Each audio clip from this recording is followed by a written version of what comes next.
When you're watching a lot of e-bike riders, actually it's like they're pedalling an old policeman's bike. They seem to be turning a really slow cadence. That's because that's where the... down the gear and they've forgotten how to get back up. Well, yes and no. That's where the bulk of the torque is produced at that cadence. But it's a very unnatural cadence. Yeah. It just happens to be the cadence that our motor is designed to produce. Yeah. Or ironically, you've then got other ones where you've got to spin at 120 RPM.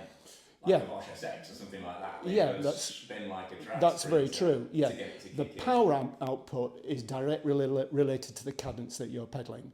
A rear hub motor is totally independent of cadence, so you can pedal it like you would a conventional bike. Yeah.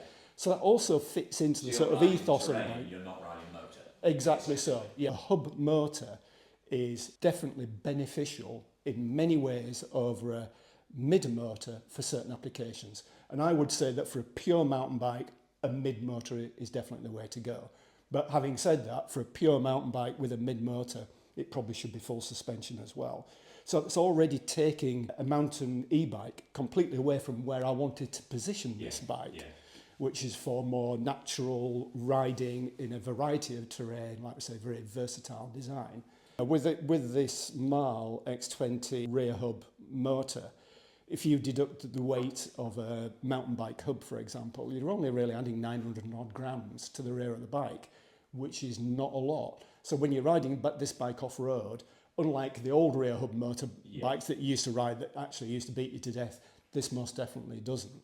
And to do a range of things, then you won't be riding as gnarly terrain. Yeah, and the other drawback, I would say, of the mid-motor design, weight, of course, is another one.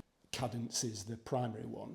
The other is, again, which a lot of people don't realise, you look at the power output of the motor, but the power output you're actually creating when you're in low gears, it's actually reducing the power of the motor in lower gears. That's why you have to tend to go into higher gears, and you see riders pushing higher gears, because that's where the power and the torque is.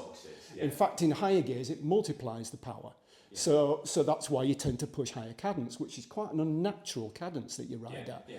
With a hub motor, you don't. You ride at your normal cadence. Mid-motor, the issue is that when you get to the speed limit of the system, 15.5 miles an hour, you will know it's like throwing an anchor out the back of the bike. It's like you applied the brake. That's another tremendous benefit of a hub motor. It makes no difference at all. When you actually exceed the speed limit of 15 miles an hour, the bike just seamlessly keeps on going and actually just rides like a conventional bike and just as quick.